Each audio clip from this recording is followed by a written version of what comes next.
The JamesMac Show on Shoreditch Radio. So I'm extremely pleased to be joined here in person in Birmingham at the Rainbow by Southern Californian indie pop band who are currently in the UK on tour. Maybe next time I should come and fly to the LA and definitely. See you. That'd be cool. Here to chat to me about all things music for hopeless romantics. Please welcome to the JamesMac Show, Comfort Club. Yeah, thank you for having us. Welcome, guys. Welcome. Thanks so much. Hello. Welcome. So who have we got then? So we've got... I'm Colin. I sing and play guitar in the band. I'm Tyler, and I play guitar and sing in the band. I'm Nate, and I play drums. Excellent. Good job. Excellent. Love it. Love it. Well, at least we all know what you do now. It's absolutely fantastic to have you here in the UK.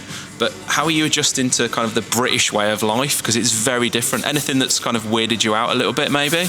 Nothing too crazy. I think, honestly, if anything, the public transportation has really been a breath of fresh air. We're so used to having to drive everywhere. It's very refreshing to just be able to get from major cities on a train. I'm not sure how much that exists a little bit in California, but not much though. Everyone just drives. Yeah, it doesn't seem like it's the culture there, whereas here it seems like it's the culture. Oh, that's cool. So it's Birmingham tonight. You did Manchester yesterday. We sure did. London tomorrow. Correct. And then Leeds on Saturday. 4 for 4, yeah. Oh, there we go. Love it. And which one have you been most kind of looking forward to? And you can say Birmingham as we're here. No, I would say that because my friend Tim, who books for B-Town, we met in New York last year. And he was like, if you ever want to come out and play a show at one of the indie nights, let me know. And I was like, I'm going to be out there anyways. So it's cool. Been to have, I guess I've been making friends with all the promoters that we're doing shows with, but I had a pre-existing friendship with Tim. So it was really cool to get to, see a friend who I met in the States. Oh, that's really cool. And now I'm on his home soil. Well, I got to meet him earlier, and I have to say that I'm quite interested with what he's doing with B-Town. I think it's brilliant, and he's really supporting new indie talent here in Birmingham and obviously abroad now with you guys, so which is cool. But I've been playing your tracks for quite a while on the show, giving them a spin because they're good. But who would you say have been your biggest musical influences? So Tyler and I both grew up on kind of the John Mayer guitar philosophy. Nate, who would you say you as a drummer kind of looked up to? I think I more so started with the jazz kind of contemporary people, like a lot of Nate Smith, Mark Juliana, but I listen to everything, and when I first started listening to indie, it was more Wallows, that kind of vibe. But yeah, I'm really just down to listen to anything and play anything, and I find enjoyment in it.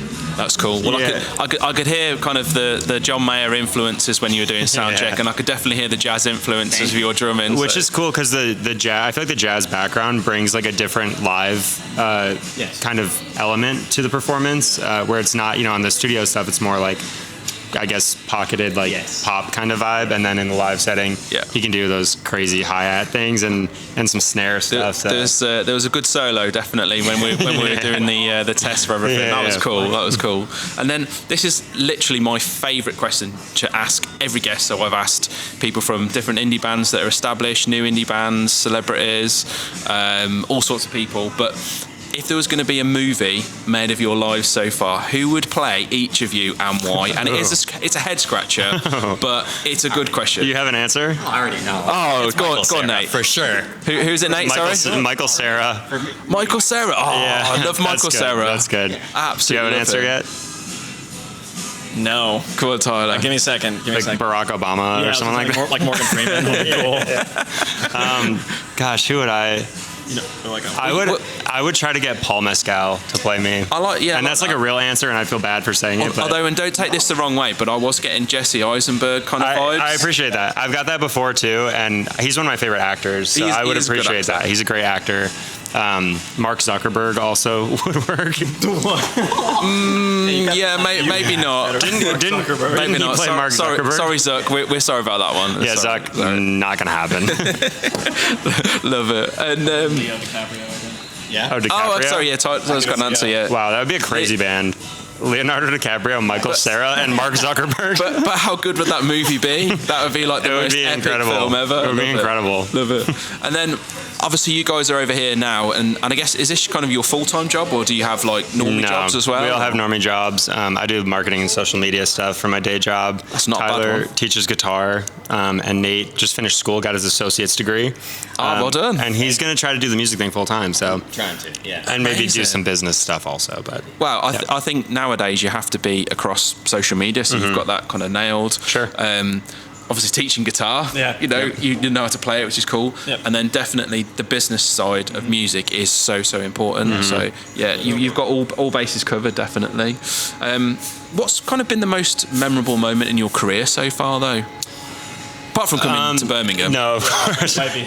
I would say honestly, like this is kind of a cop out of an answer, but I feel like actually forming it as a band, because for a while I was playing by myself and hiring people here and there, and it was always scattered, and then learning the songs together, and then maybe someone playing something a little different. And now that it's the three of us that kind of committed to each other of being like, we're going to be a band instead of Colin and a bunch of people, which was a really fun chapter. But this is more like we're getting into the nitty gritty. We're like really fine tuning songs. So I feel like it's kind of like a running happy moment that we're just like, we started a band. That's and now cool. we can Tour in the UK has got to be kind of it definitely you know, is really kind of up there. hasn't Yeah, it? I mean, we have looked at each other like every day and been like, is this really happening? Like literally every step from the airport to like getting to the Airbnb to getting on a train to playing the first show, we're like, this is happening, right? Like we're like touching things and being like, this isn't. Just making sure it's real. Yeah, I love it's that. crazy. I love that. So that's kind of the biggest moment so far. But what's going to be the next big moment for Comfort Club after kind of the tour's done? There's a lot of upcoming stuff that we're really excited for. We have some like West Coast America runs that would like July, August, September, right? And then there's an album that's coming out late September with a couple songs dropping before that. So yeah, a lot of stuff to look forward to. And then I think we'll kind of figure out the end of the year and after that, yeah. Other things you're excited about? Jeez. There's not just life in general. just life on the road. I mean, that's pretty cool. But no, it sounds like you've got so many kind of things planned, and you know, obviously, I'd love to be part of that with 100%. playing you guys on Shoreditch Radio, new album. Oh yeah, that'd be awesome. That would be great. Awesome. And then I think it's probably the best question out of the set that I normally have. But what would be the best thing that you'd want to be remembered for as a band? So what's kind of the biggest thing that people should kind of either take away from shows, listening to your music? Yeah, I think I mean, our goal is always trying to bring people together, and we started that with our own philosophy of just being like, we want to be good to each other and be, you know, good community for one another.